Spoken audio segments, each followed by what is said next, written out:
Hi, Freddie. Hey, Bob. How you doing? I'm pretty good. How are you doing? I cannot complain. So this is the first time you and I have ever done a Blogging Heads together. This is true. It's a bit of trivia I bet you don't know, which is that when you first instituted comments on Blogging Heads, when you first attached a comment forum there, I was the first person ever to have a comment deleted. So by you, actually. Congratulations. Our standards for deletion were pretty loose then, so you must have said something truly objectionable. I think it might have had to do with the appearance of a Blogging Heads regular. We do discourage, with all due respect to the contribution you were making to Western civilization by pointing out that someone on Blogging Heads was unattractive, we do discourage that kind of thing. It wasn't that mean, but anyway, we'll let it slide off into history. Okay. That was in my youth. That was my mistake. Let me quickly introduce us. I'm Robert Wright. This is The Wright Show. You are Freddie deBoer. And it's funny. I mean, we're going to talk about a number of things today. We're going to talk about the alt-left, of which you are allegedly a member. We're going to talk about a lot of Trump-related stuff, of course. And we're going to eventually get into the question of IQ. A question you had for me about IQ is what led to this conversation, actually. So we'll back into that and eventually get into whether IQ has any validity as a concept.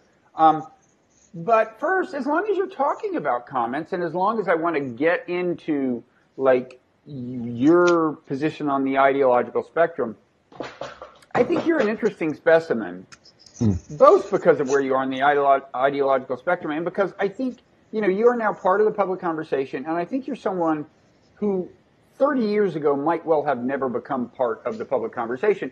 And if I recall correctly, did you first rise to prominence by being a renegade commenter on Matt Iglesias' blog? Oh, a few blogs, yeah. So it was Matt Iglesias and Megan McArdle and Ross Douthat, back when he used to have one at the Atlantic. Matt denounced you, though, right? Many times, yeah, many times. Although, I guess for context, Iglesias had a regular kind of commenting core, a group of people that commented on his blog over the course of many years and many different iterations, because he was constantly moving from one URL to another, from one publication to another. And we had this sort of commenting core, which was sort of generally supportive but critically engaged with him. And the thing is that his politics changed a lot. He moved in a much more kind of neoliberal direction from where he had been originally. And we sort of represented this sort of slow evolution of his ideologically. We sort of tracked it, and then we all gave up when he went to Slate, both because Slate's comments are impossible to use, and also because that was sort of like the last straw in his sort of. I mean, I said at the time that he had gotten the Mickey Kaus endowed chair in neoliberal studies at Slate. So I'd say you're blurring a line or two there, but with all due respect to both of them. But the point is, you emerged at from the grassroots, so to speak, in a way that wasn't possible before the internet, right? Sure. You didn't go through any credentialing process. Right. You didn't get a job somewhere that entitled you to demand that we listen to you, as used to be the case. Right. Yeah. And now, I mean, and I've since written for the New York Times and the Los Angeles Times and the Washington Post and the Guardian and Harper's and N+1 and Politico and Playboy and the New Republican. And that's for all my cynicism about the modern media landscape, the fact that I have been able to do that says something good about how things have changed. In your humble opinion. Well, I mean, the emergence of Freddie deBoer is a good thing. Okay? The emergence of, I literally started my blog, my old blog, a couple blog iterations ago, at a public library on a computer there, because I had dropped out of school and didn't have anything going on in my life and was just looking for some sort of a project to do. And the fact that I could be sitting at a public computer at the library and start a blog and, within a few months of doing it, be communicating with people at the New York Times or the Atlantic or places like that, for all of the many reasons to be cynical about the the internet, that was one of the things that was truly transformative about it. Mm-hmm. And so now, anyway, you actually do have a respectable job. What's your respectable job? I'm an administrator at Brooklyn College, where I work with accreditation and student assessment. Mm-hmm. And you had done graduate work in where? So I got my master's degree at the University of Rhode Island, and my PhD at Purdue University, which I finished a couple of years ago, in writing assessment, and educational assessment, educational evaluation, stuff like that. Most of my day-to-day life involves things like standardized testing and things like that. Okay. So let's talk about this alt-left thing. Now, the last person I talked to on Blogging Heads who was allegedly a member of the alt-left was Michael Tracy. And I've noticed that you two do get denounced by the same people on Twitter, so you must have something in common. What is, and I should say by way of background, the alt-left, this is a piece that James Walcott wrote for Vanity Fair, declaring there to be such a thing as the alt-left, and saying, and declaring it, I think, to be a pernicious thing in his view, right? And the only, what's wrong with this picture thing was that he said Mickey Kaus was part of it, which we all agree, including Mickey, makes no sense whatsoever. But aside from that, like you, Michael Tracy, some other people, I think there is kind of a there. There's some kind of coherence, and it's not what the other kids are doing, and you can tell because the other kids are denouncing you. So what is it that you get denounced for on Twitter that you think is maybe characteristic of something that you people have in common? Well, I think the basis, I don't use the term the alt-left. Right. There is definitely an insurgent left, I think. There is a widespread dissatisfaction with not just the Democratic Party, but also with mainstream liberalism, mainstream progressivism that's coming from the left.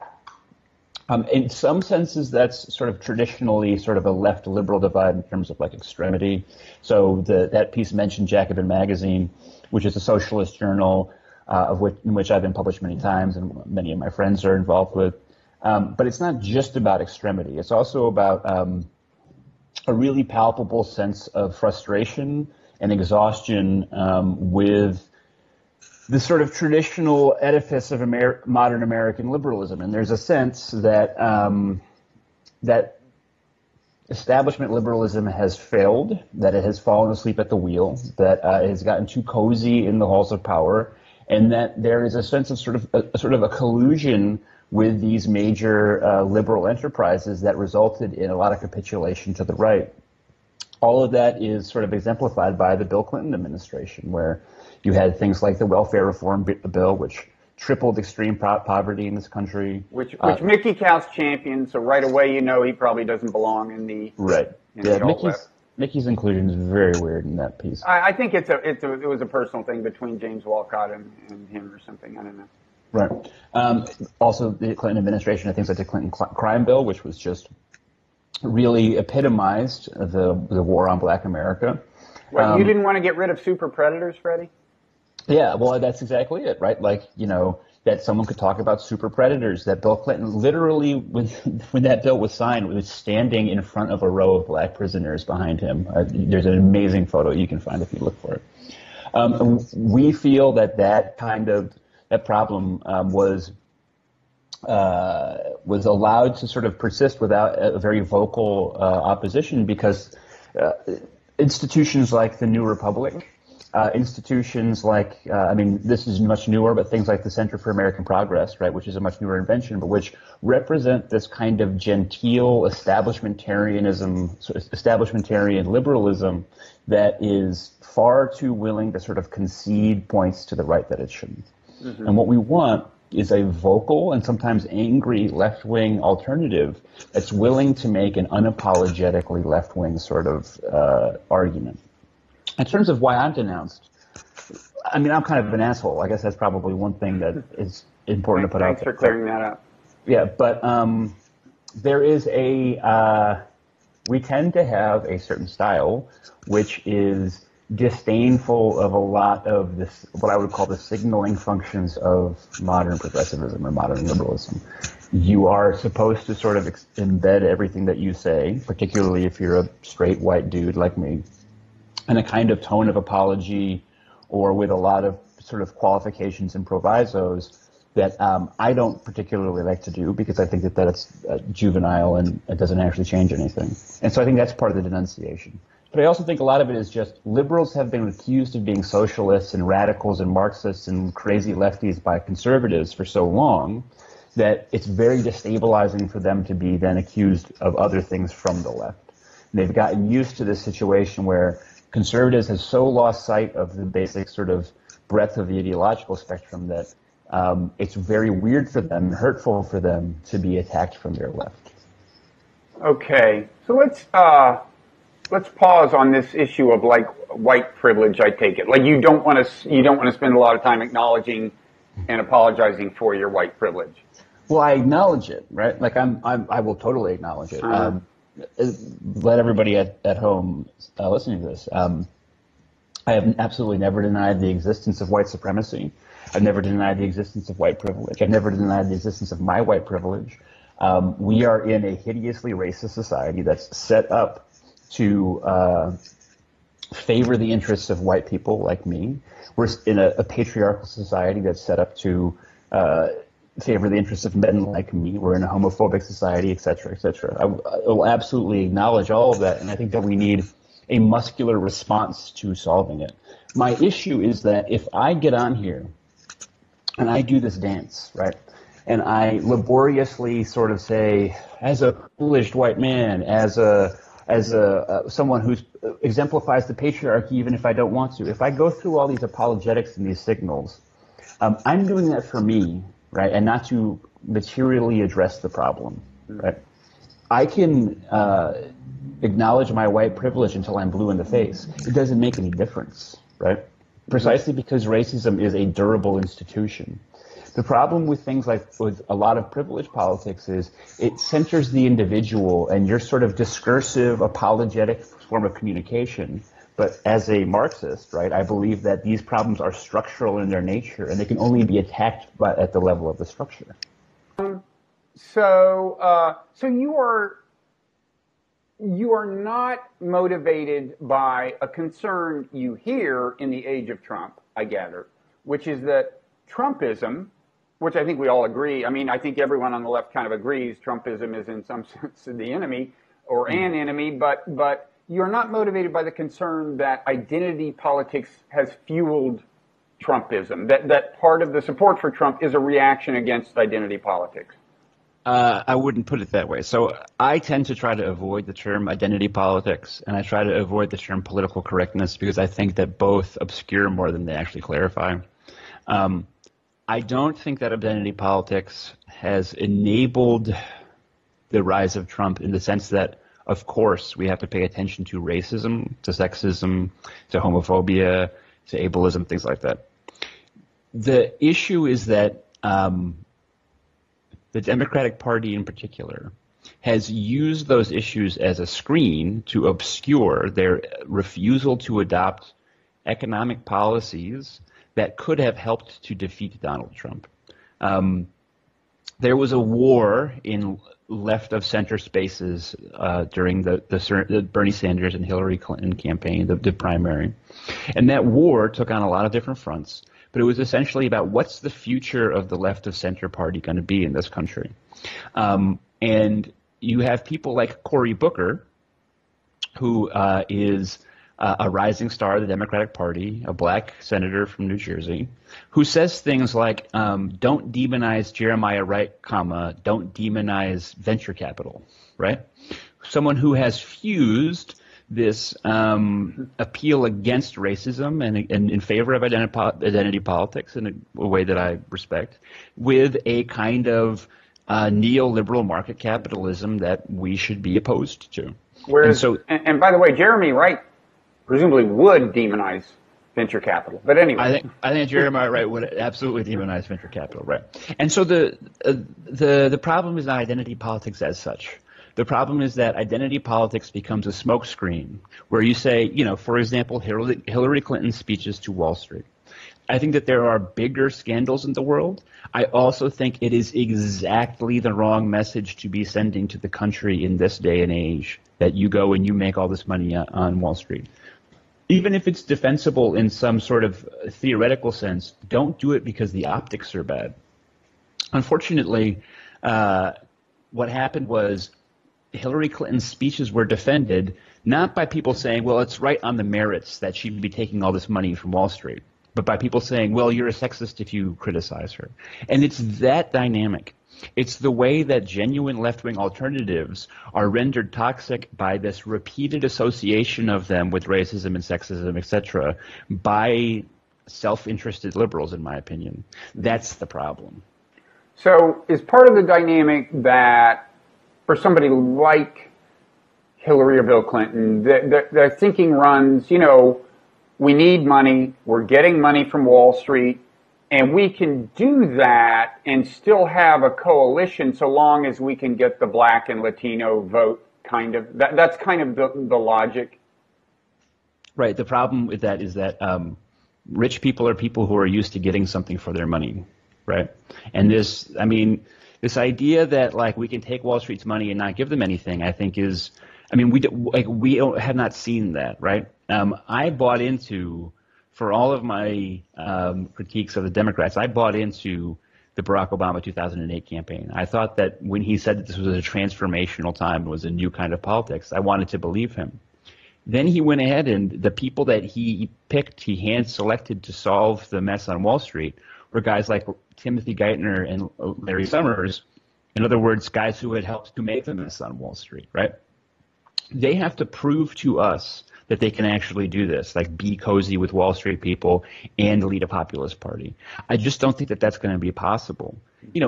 After his presidency, Harry Truman answered phones at his own presidential library, right? Like, you don't actually have to go out and do the $400,000 speech that Obama did or is doing. You don't have to do that. Especially after you sign like a $50 million book deal. There are alternatives to being cozy with financiers, but I think this really is the battle within the Democratic Party right now. Can you be an authentically left of center, at least, alternative and be the party of Wall Street? And if you look at how the donations have gone, you can track the donations from the 1% and donations from institutions that represent the interests of the wealthy. And there's been a major shift from the Republicans to the Democrats. My opinion and the opinion of people like me is that is always going to constrain what we can meaningfully do to change the economy, and that's bad. So at a minimum, leaving aside the question of whether you're technically socialist, which you should feel free to address, but at a minimum, you would like to see radically higher taxes on affluent people and the money used to fund radically more in the way of social welfare programs, and you think the existing liberal coalition prevents that? Yeah, so as a socialist, I believe that we should be moving more and more aspects of human life out of the market mechanism, right? So reversing the tide of neoliberalism, which is, for example, is in the process of trying to move public education into a market model. We want to do the opposite. So healthcare is a perfect example. Like many people, I support single-payer health insurance because I think a market model cannot provide us with a moral and functioning healthcare system. So I want to remove healthcare outcomes from the market. Education, I think that college education should be paid for by the federal government through taxation. And I think that's something that should be taken out of the market mechanism. Now, yes, in the long term, that involves things like nationalization of the banking industry, et cetera. But that's more theoretical at this point. But do you acknowledge the point that was, I guess, central to, neoliberalism, of course, has come to have two meanings. But let's just say the point that was probably central to the people who consider themselves the new Democrats in the 90s, which is that there are problems that are not well handled by markets, but ultimately the source of the wealth that lets you address the problems is the markets. That was the view of the New Democrats. It was the view of the neoliberals in the, I think now largely forgotten sense of, an attitude toward domestic politics and policy. But do you think there's something, do you differ, kind of in degree or in kind with that view? I think that I'm not sure if I would say that disagree in either degree or kind. I think that you have to look at the continuing development and technological process of the human species, right? What one farmer can do now in terms of the amount of food that he can produce compared to even a farmer from 20 years ago is staggering. We are on the cusp of this incredible AI revolution where a really vast number of things that are ordinarily taken care of by humans are going to be able to be taken care of by computers. That should be just a good thing, right? Like, if we're really about to see this AI revolution, a healthy species and a functioning society would say, hooray, this is amazing. All this work is going to get taken off of our hands. And yet it has the potential to be incredibly tragic, right? Because in the system as it functions now, that taking all these things and putting them into the hands of the computers is going to mean the demise of jobs. So look at the job of driver, right? I mean, whatever else your thoughts are on the general progress of automation and what it does to jobs, the job of driver will not exist in 30 years. It won't, right? I mean, nobody is going to be paying truckers when Tesla is going to be giving them these fully automated trucks that can go all night, that don't get into accidents, that, and driver has been a job that has traditionally provided, whether it's a taxi driver or a truck driver or whatever, a at least decent middle-class income without a college education. That's going away.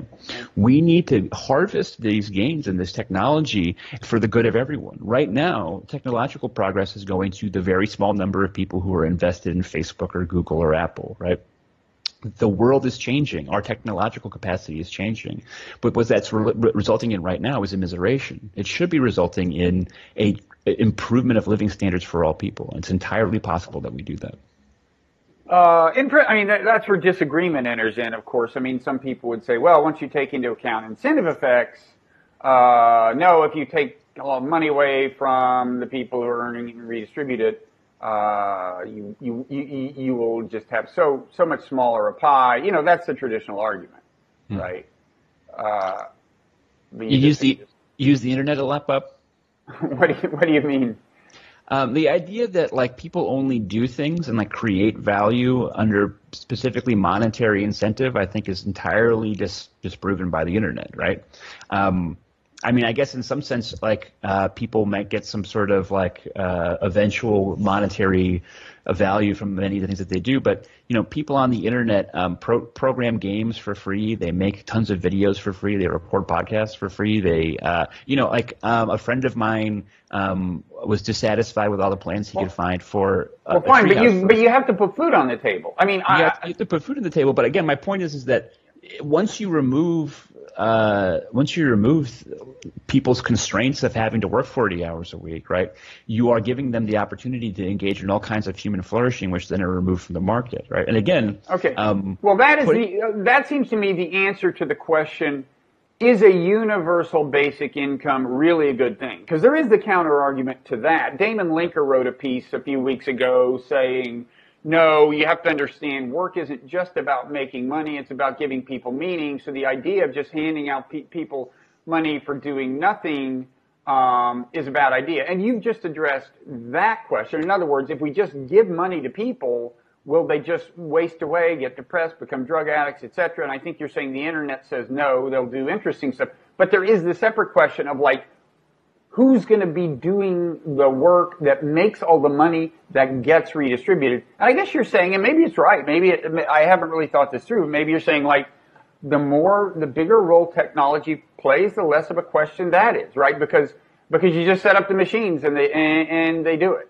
The thing is, maybe this is just a poor example for your side, but when you say putting food on the table, food is the absolute perfect example of needless scarcity in our society, right? We produce a vastly higher amount of food than we actually consume, right?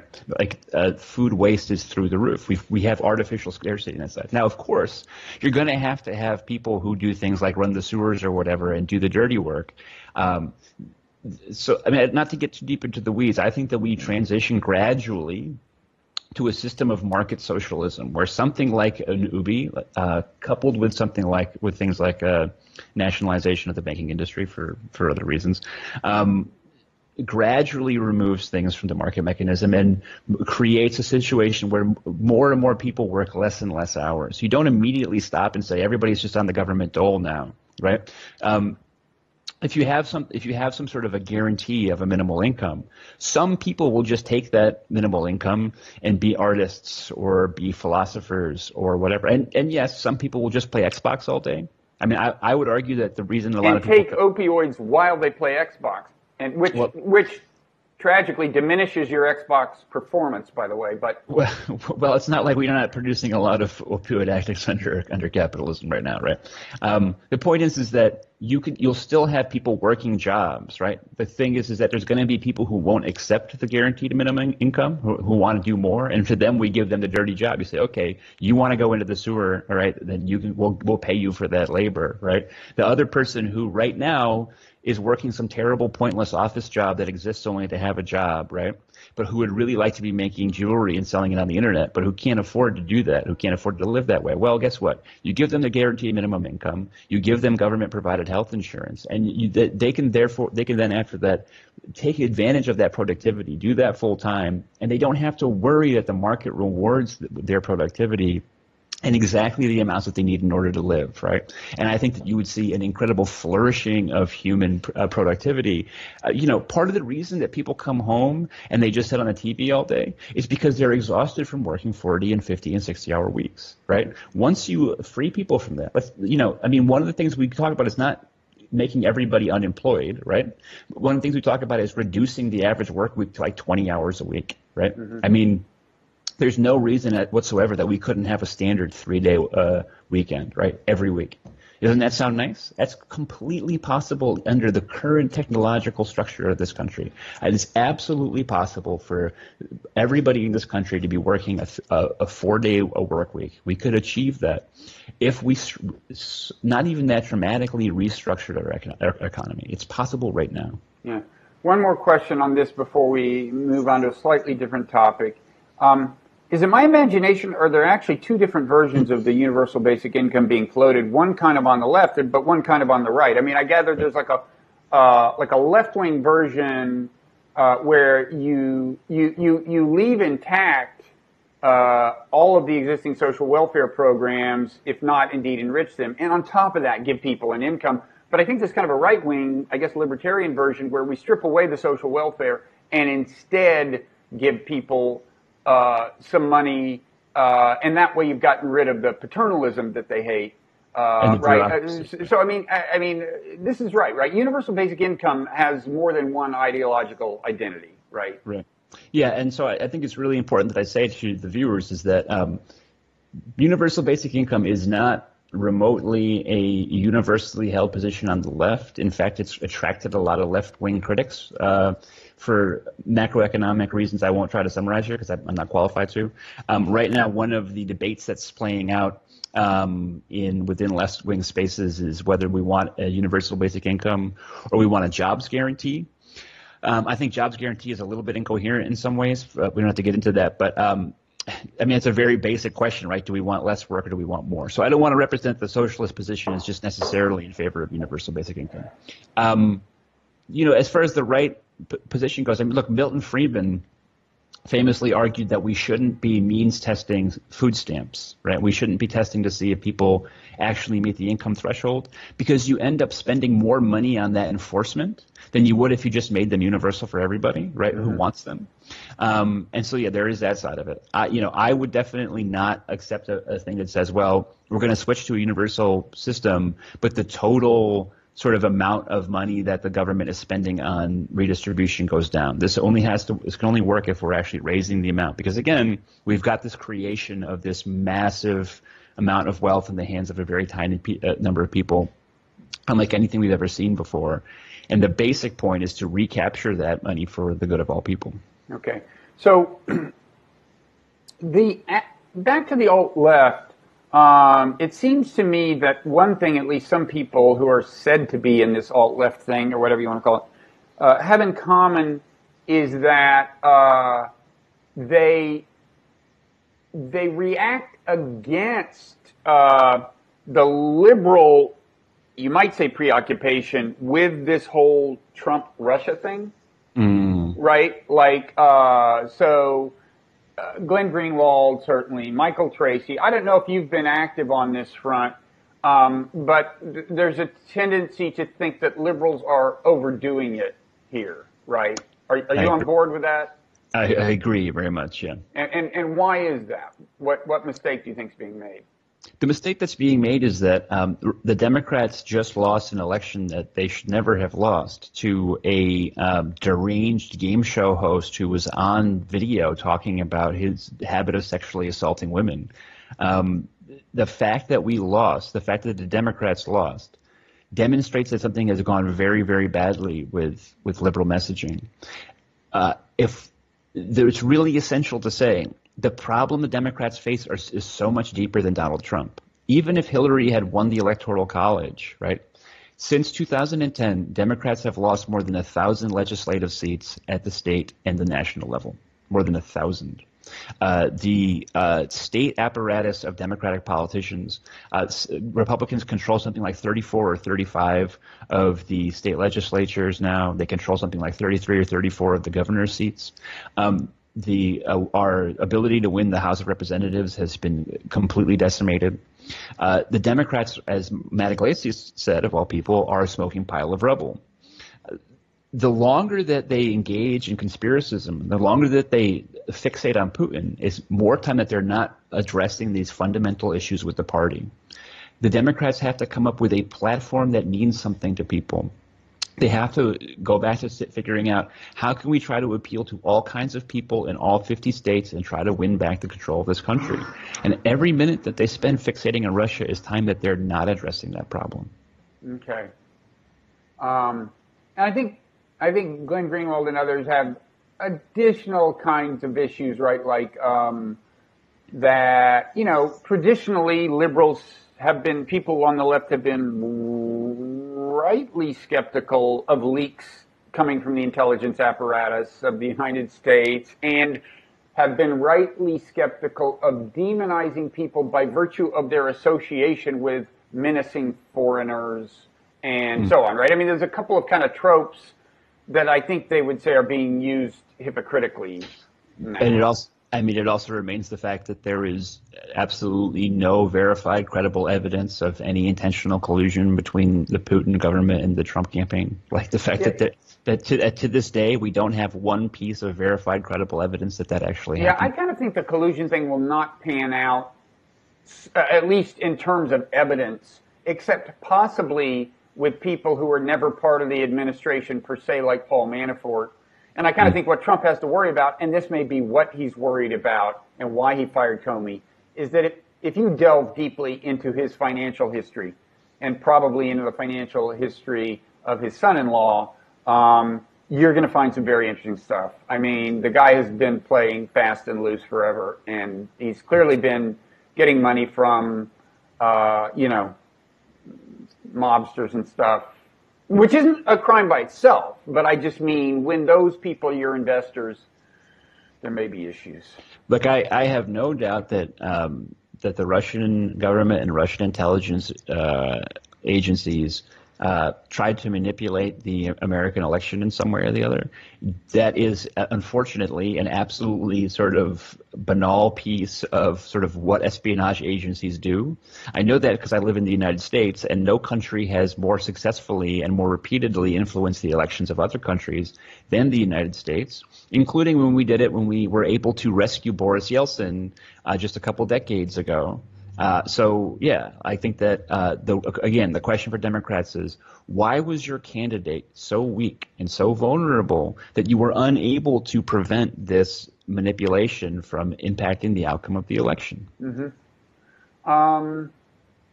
So let me ask you a kind of related question. Do you think, like, on balance, the right is any more deranged than the part of the left that you criticize? Yes. You do? Okay. I think they're significantly more deranged. In what ways? Way more deranged. In what ways? Because I think some of the, like when you watch the Russia thing play out, in my view, you do see some overreaction on the left, or at least some failure to just calmly and soberly assess the actual evidence as it stands and not overstate it. Yeah. And so I kind of think, fake news is to some extent a problem on both sides, and it's attributable to kind of standard human cognitive biases of kind of having a tribal identity, an ideological identity, and viewing things through that prism and wanting certain stories to be true, and those stories making you feel so good emotionally that you click share and you spread the fake news and or slanted news or whatever. So I actually see some commonalities on left and right. It's just, I mean, these are parts of human nature. Naturally, you would find them. But I take it you're saying, no, the right is worse. The right is worse. I mean, look, like I think that if you look at like some of the more out there and deranged sort of people to talk about Russia on the Democratic side, like Louise Mensch or Eric Garland or some of these other people who have become Twitter all-stars by just advancing the most outlandish theories, yeah, that's completely crazy. The right has built an infrastructure to deliberately obfuscate the truth from their base. They have built this vast media and political and policy apparatus that has as its core function to constantly whip up very vulnerable and frightened people in this country into a constant state of paranoia and lunacy. I mean, look, I have been spending my entire adult life talking about all the problems with Democrats. The American conservative movement has created a horrific monster of misinformation that has very effectively turned many, mostly older Americans into almost a parody of paranoid lunatics. And it's incredibly disturbing and sad what's happened with them. And they're absolutely far worse. Okay. So back briefly to this internet thing and kind of you know, the way it has helped you become a voice in a way that might not have been possible 30 years ago. I noticed you're doing stuff on Medium, right? That is and I know that like a couple of months ago or something, your blog archives got wiped out or something? Yeah. So a couple things. So I had a blog that I had going at my own website, FreddieDeBoer.com, for a long time. And I kind of got sick of it. I was a little tired of writing about sort of general political blogging. I didn't really feel invested in the project anymore. And I was constantly kind of thinking about giving it up and then not. And then that blog got hacked and it got malware injected into it. It's not clear if that was just someone taking advantage of a vulnerability in WordPress or if they were going after me. But what happened was the hosting company said, you know, we're going to kill this site, but you can download this archive. This was Bluehost? This was Bluehost. I've had issues with Bluehost myself in a different way, but go ahead. It was kind of Kafkaesque because I was like, well, let me get in there and get rid of this malware. And they said, well, in order to do that, we would have to turn your site back on, and then we'd be hosting a site with malware, so we can't do it.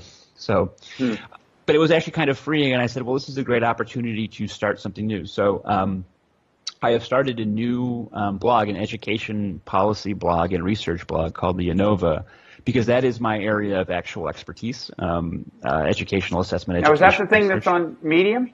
No, that's still right. at FrederickDeBoer.com, and that's got I set up a Patreon for that, and I'm getting like $400 a month, and I got about 100 people contributing, and it's a small project, a niche project, but I've built kind of like I really enjoy doing, and I've built a little community. But then I was not politically writing. I have a reader who has been engaging with me and emailing me since at least 2010, and she asked me if I would write about politics on the ANOVA, and I said I wouldn't because I wanted to keep the project very tightly focused on education. And she offered to pay me if I would post a few things on Medium a month. And I said, wait, where did you find this person? How can I meet people like this? So this is like kind of, I mean, it's not a lot of money by any means, but this is just a fan? This is someone who has supported me financially for years. Yeah, so I mean, I have always been supported. I mean, I occasionally get a piece in a fancy magazine or newspaper, but I value my independence. Now with Patreon, I have that set up sort of automatically where people are paying me this money every month. But this is someone who really liked my political writing and had the wherewithal to offer me not a lot of money, but a couple $100 a month to write about politics sometime. And so that's what you're doing on Medium. Yeah, just Medium is just an easy way to do it and to keep it separate from my life on my site, which is, again, like I mean, my profession now is in educational research and educational assessment, and I have a PhD in a related area. And so that was an attempt to sort of assert my professional identity onto my professional website. Okay. So, and I noticed, I mean, you've got, like 5,000 followers on Medium, so you're getting a little pickup there, right? I mean, I'm kind of curious about how well Medium can work for someone, because it's certainly appealing to just have no editor at all. And I've had situations like that. Like I blogged for The Atlantic like 5 years ago for a year, and that was the policy. We just posted our stuff straight to the internet.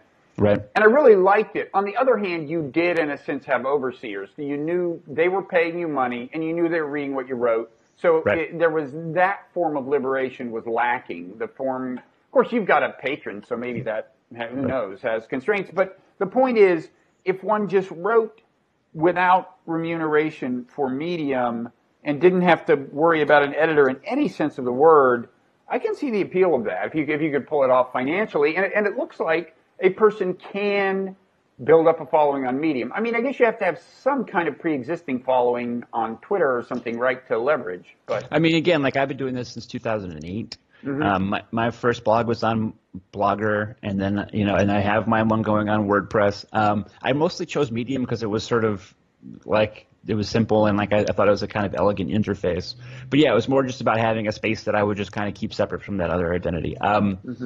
I think it's still possible to build a following in that way. And I think Patreon has opened up a lot of people to being able to. I mean, Chapo Trap House makes like $60,000 a month off Patreon now. That's what I'm told. But I think that's possible. It's harder now. It's not as easy to break in as it was when I started.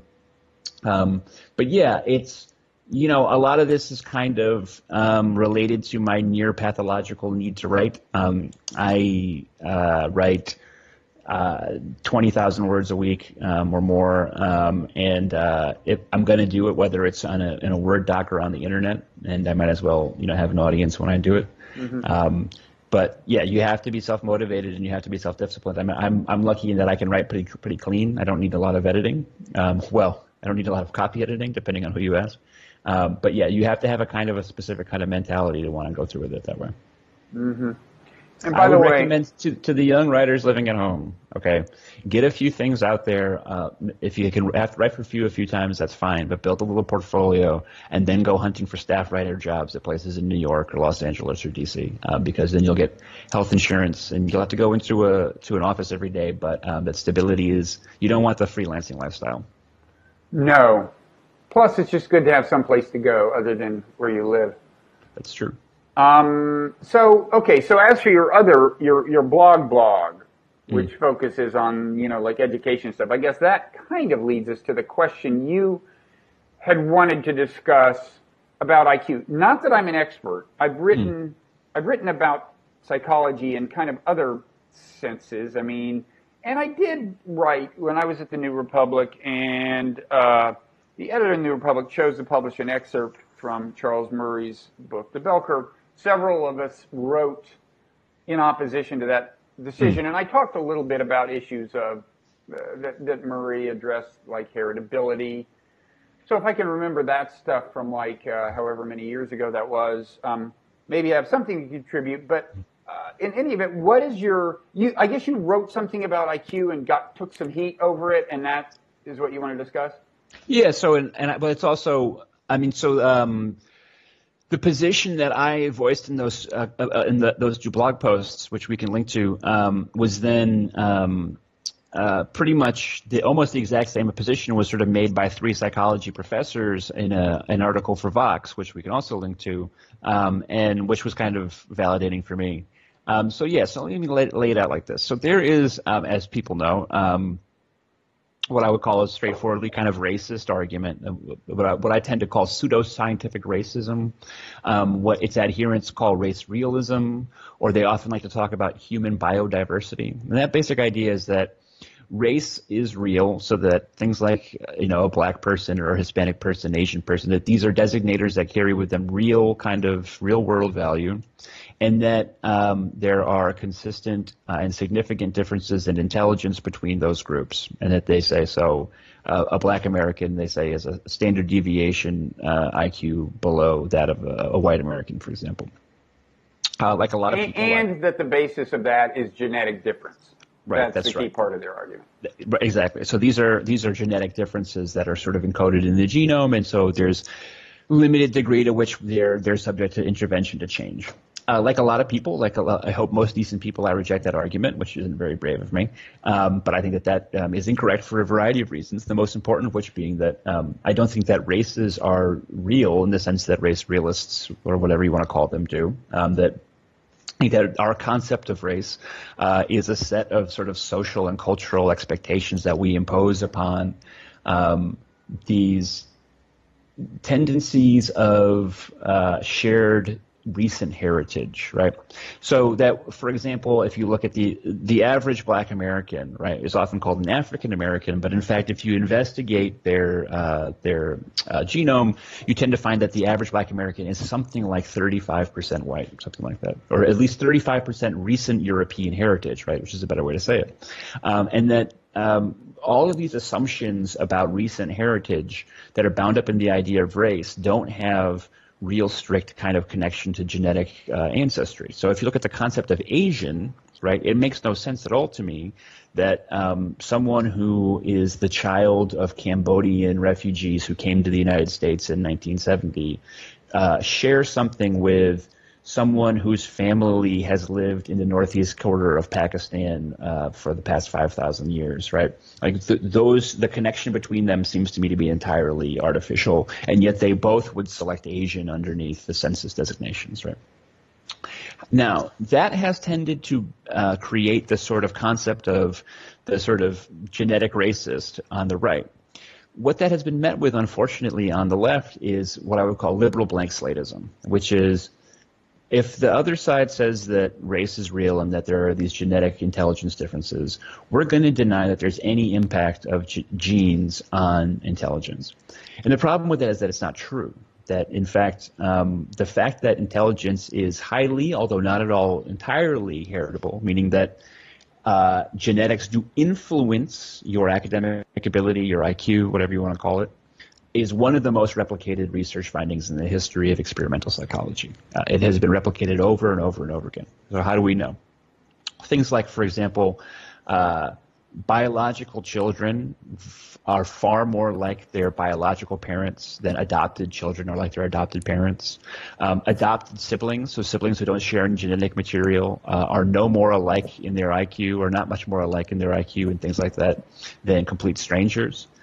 Twins, identical twins who are reared in incredibly different conditions tend to have very similar IQs. I think of the three, those are probably the most rigorous, although limited in their, I mean, the logic is the clearest in that third kind of experiment, I think, is the most airtight, although still limited in its application, I think. Right. But anyway, go ahead. I mean, for example, the fact that you can imagine all kinds of ways that adopted children are treated differently by their parents than biological children. And that could account for all kinds of things. And their pre-adoption histories exert an influence and so on. So that's kind of a complication. But anyway, the twin studies, they're kind of the classic heritability study. You find identical twins that presumably have identical genes in at least some sense, and so you infer that any difference in IQ is due to environment. And look, and I'll be the first to say that these things are complicated. There's lots of criticisms of twin studies that you can look up. Mm-hmm. It's important to say that heritability does not imply unchangeability. Now, I happen to think that academic outcomes are less plastic, less changeable than we think, but that doesn't mean that they're completely unchangeable, so we have to be careful about that, and I encourage people to look this stuff up. We're now getting what are called genome-wide association studies, which are ways of looking at, now that we have very cheap gene and fast gene sequencing, we can look at scale at very large collections of data about people's genomes and start to associate different parts of the genomes with things like IQ. And we are more and more finding that there are significant interactions between these genes and the academic and intellectual outcomes that we see in people. Now, it's important to say the effect sizes of individual genes are tiny because intelligence is a polygenic trait, meaning that lots of different genes make it up. Very polygenic, yeah. But the basic point is that the consensus, the scientific consensus, doesn't mean it's necessarily true, but the scientific consensus is that there is a strong genetic aspect to intelligence. What I've been trying to tell people is that that does not imply, for the reasons I've already said, a racist reading, right? In other words, when we talk about genetics and heritability, we're talking about parentage, right? The genetic relationship between a parent and child, between a fraternal twin and a fraternal twin, or between monozygotic twins or whatever, these things are things that we understand very well, and the relationships are very tight and very tidy and very easy to understand. We know how genetic information is passed down between parent and child. The genetic relationship between two people of the same race is not at all the same. Right, because race again is a social construct that we've applied onto these real sort of shared recent heritage. And so, what myself and people like Paige Harden, who is a psychology professor at Washington State University of Texas at Austin, I'm not sure if that's true. Eric Turkheimer, who is a professor of psychology at the University of Virginia, we've been saying those are not the two alternatives. That in fact there is such a thing as being part of the left that believes in the heritability of psychological traits like intelligence, and that completely rejects the sort of racist pseudoscience that's become so popular on the right. Yeah. And this matters because if we don't start to stake out these alternative positions, if we're not honest about what the science says and don't sort of fight to control the field of ideas, then the right is just going to fill this space. The more and more of these genome-wide association studies we do, and the more information that we have, is the more vulnerable we're going to be if we're just sticking our fingers in our ears and saying this isn't real. Yeah, I mean, I don't have a whole lot to add. First of all, heritability. First of all, the twin studies. And I'm not up on very recent literature, but the twin studies, the numbers they come up with for heritability, first of all, just by definition, do not apply to the question of differences between races. Right. And you just cannot make that application. The other thing is that heritability is a really kind of elusive, it's a weird concept. Like, people think, like, you get a percentage number, like a point, like 43% heritable for a trait is the way they would put it. Right. But first of all, again, if you get that from twin studies, it doesn't apply beyond the studies. It doesn't let you take any two people, much less any two people of different races, and say, well, the observed difference in IQ is 43% due to G. It just doesn't work like that. And one kind